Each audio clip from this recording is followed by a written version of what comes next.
Hello friends, welcome to my YouTube channel exam base classes.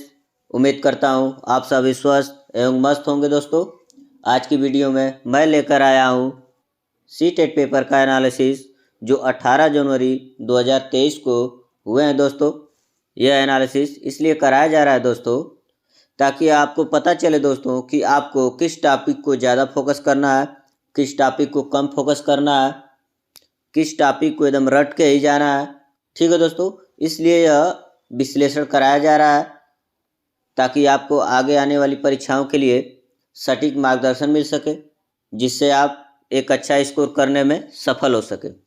ठीक है दोस्तों, तो इस प्रकार के सभी महत्वपूर्ण टॉपिक पर चर्चा की गई है इस एनालिसिस में, इसलिए यह एनालिसिस आपके लिए बहुत ही महत्वपूर्ण हो जाता है दोस्तों।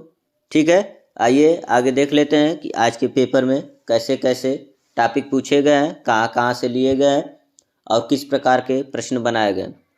ठीक है दोस्तों, अगर आप मेरे चैनल पर नए हैं और इस तरह के महत्वपूर्ण टॉपिक को देखना चाहते हैं तो हमारे चैनल को विजिट कर लाइक एवं सब्सक्राइब जरूर करें दोस्तों।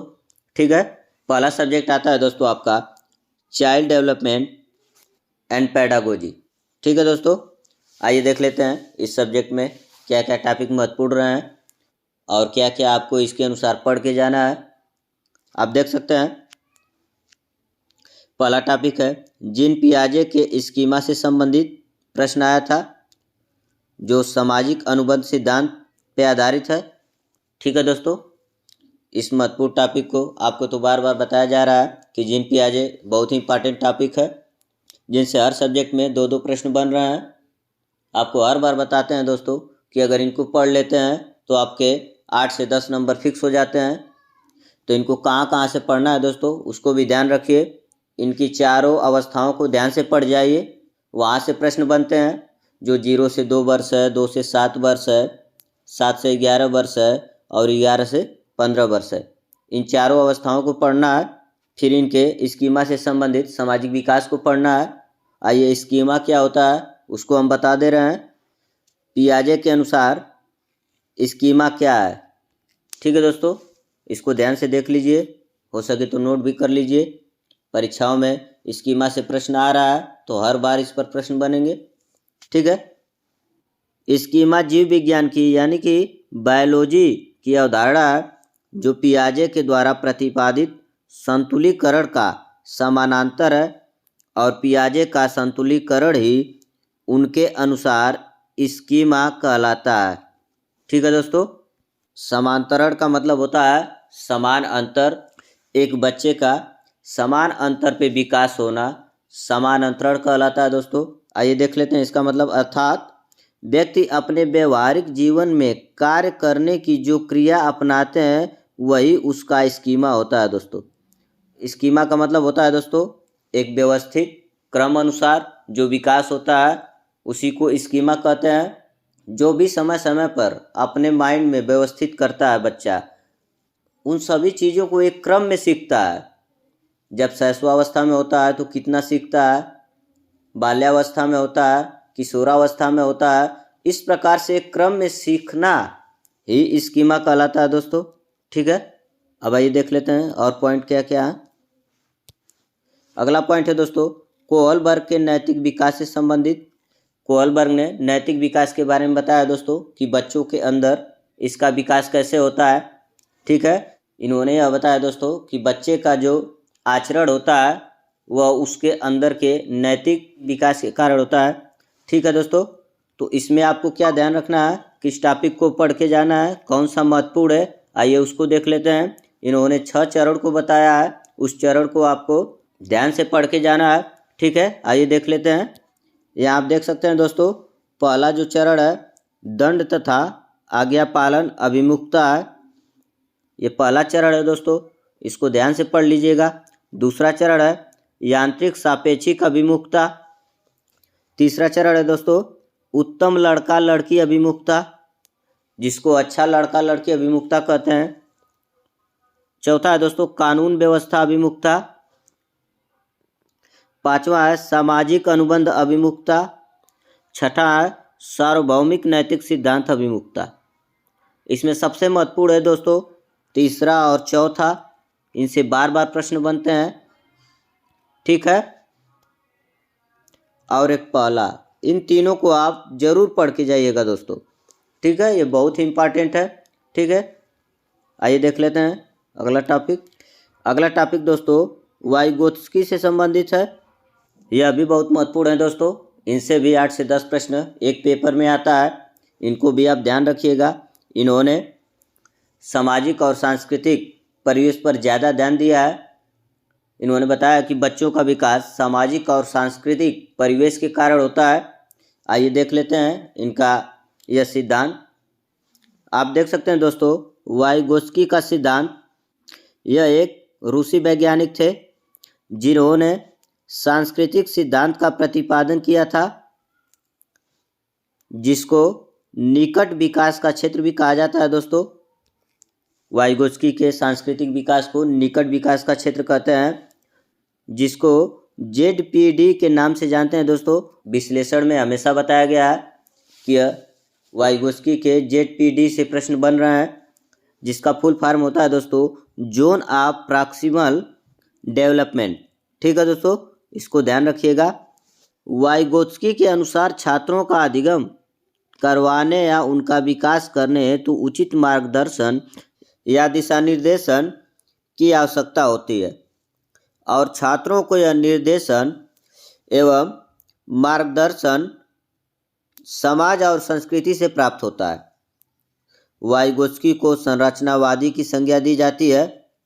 वाइगोत्स्की सिद्धांत को मनोविज्ञान और बाल मनोविज्ञान में अधिगम के सिद्धांत के रूप में भी देखा जाता है दोस्तों, ठीक है दोस्तों। इनके द्वारा कहना है कि अगर छात्रों को अधिगम करवाना है या उनका विकास होता है तो उनको उचित मार्गदर्शन या दिशा निर्देशन देने की आवश्यकता पड़ती है, और यह मार्गदर्शन और दिशा निर्देशन बच्चों को कहाँ से मिलता है दोस्तों, वह उनके समाज और संस्कृति के परिवेश से मिलता है।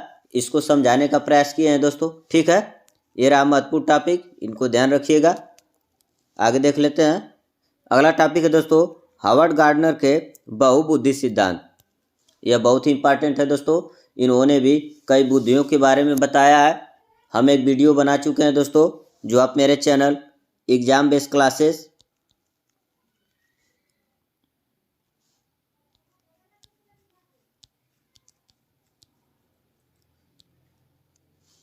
पर देख सकते हैं। अगर आप मेरा चैनल बिना स्पेस दिए यूट्यूब में सर्च करते हैं दोस्तों, तो मेरा चैनल एकदम फर्स्ट पे दिखाई देगा। उसमें हमने हार्वर्ड गार्डनर के बहुबुद्धि सिद्धांत को समझाया हुआ है, वो भी NCERT बुक के कक्षा 12 से महत्वपूर्ण टॉपिक को लिया गया है, ठीक है दोस्तों। अगर उसको पढ़ लेते हैं तो आपका बहुबुद्धि से कोई भी प्रश्न ऐसा नहीं है कि जो आपको समझ में ना आए दोस्तों, ठीक है। आगे देख लेते हैं। आगे है दोस्तों बच्चों में किस अवस्था में तार्किक चिंतन विकसित होता है। यहाँ से प्रश्न बना है दोस्तों, बच्चों का किस अवस्था में तार्किक चिंतन होता है। आपको पता है दोस्तों किशोरावस्था, ठीक है, इसको भी ध्यान रखिएगा। आगे अधिगम से संबंधित प्रश्न पूछा गया था, अधिगम यानी सीखना, ठीक है। सीखने से संबंधित जितने भी प्रश्न बन रहे हैं उनको आप देख लीजिएगा।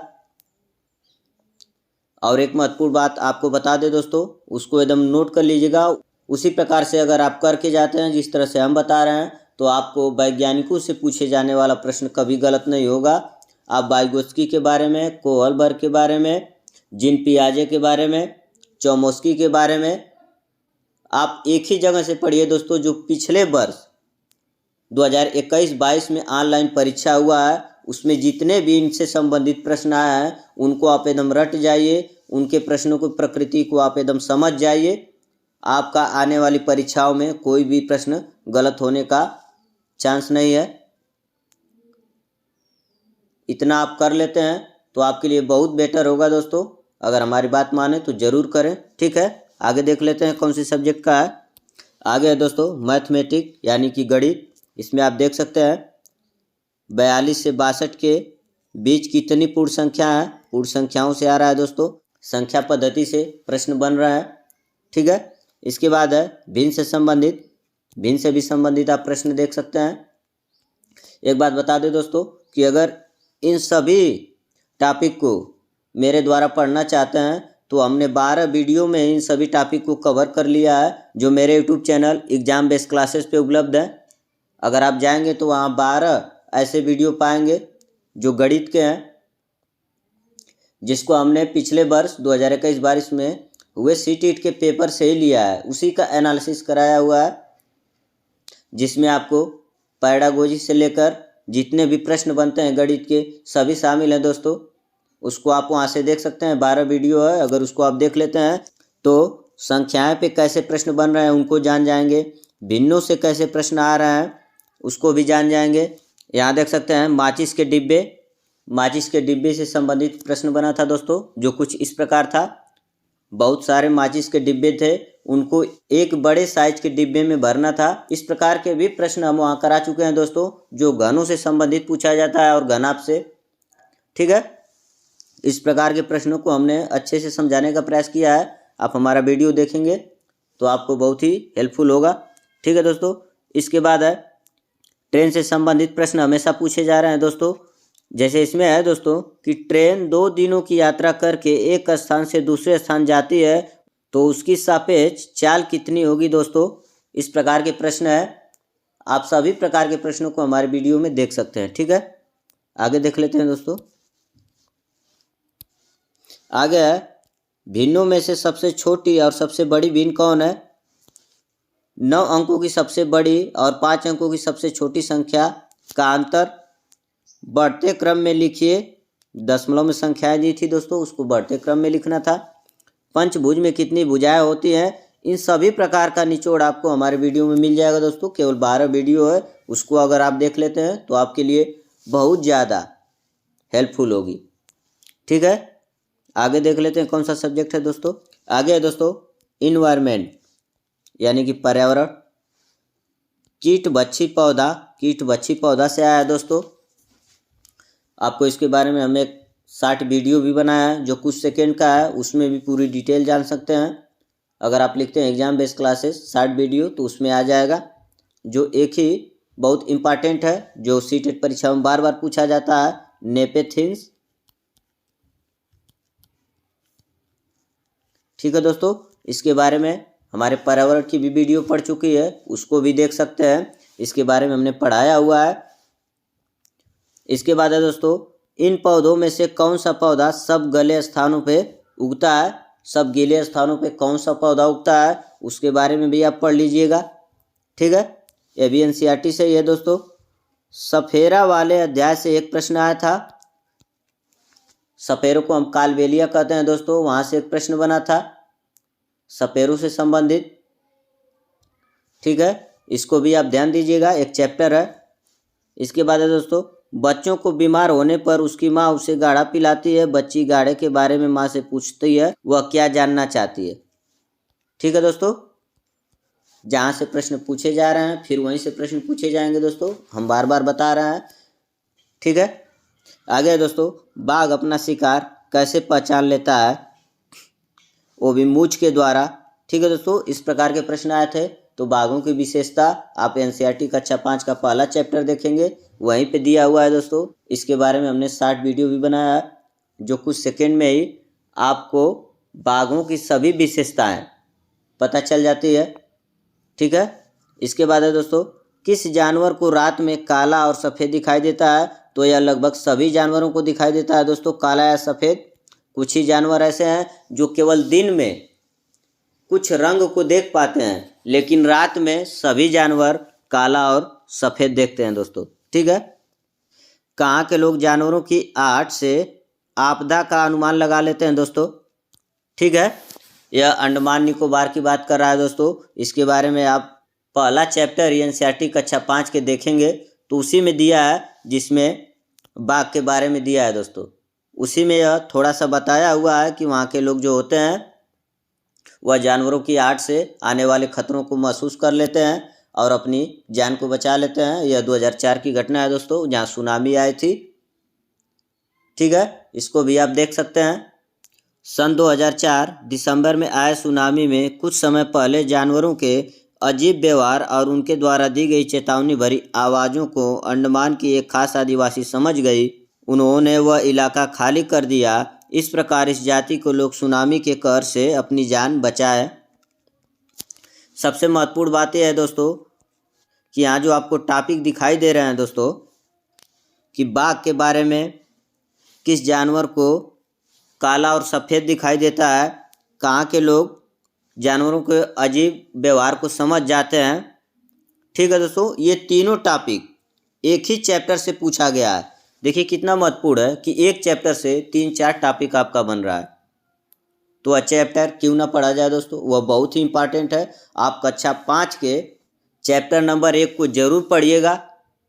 उसमें आपको सलाद के बारे में भी मिलेगा, उसी में आपको एक मछली के बारे में प्रश्न आता है उसके बारे में मिलेगा, उसी में आपको बाघ के बारे में मिलेगा। इन सभी टॉपिक को वहीं कवर किया जाएगा दोस्तों। अगर एक चैप्टर पढ़ लेते हैं तो आपके 7 से 8 टॉपिक कवर होते हैं। ठीक है, आगे दोस्तों, इन जानवरों को इनके आकार के बढ़ते क्रम के अनुसार लगाएं। आप देख सकते हैं कवल, शैवाल, विषाणु, जीवाणु। सबसे छोटा कवक ही होता है, फिर शैवाल होता है, विषाणु, जीवाणु। इसको आप क्रम पढ़ लीजिएगा। ठीक है दोस्तों, आगे देख लेते हैं। आगे आपका आती है दोस्तों हिंदी। हिंदी में आपको पता ही है कि एक पैराग्राफ आता है जो इस प्रकार का था। एक गांव के लोग कृषि और पशुपालन करते हैं। इस पर एक गद्यांश आया था दोस्तों। एक आम के बौर पर कविता आया था दोस्तों। आपको बताया कि गद्यांश और पद्यांश आते हैं। ठीक है, पर्यायवाची और विलोम जो गद्यांश में दिए गए शब्दों से पूछे जाते हैं दोस्तों, जो गद्यांश से ही संबंधित होते हैं। फिर उपसर्ग, ये भी गद्यांश में दिए गए शब्दों से ही पूछे जाते हैं। फिर भाषा विकास, चौमोस्की बहुत इंपॉर्टेंट है दोस्तों। आपको कई बार बता चुके हैं कि भाषा विकास में चौमोस्की पॉपुलर है।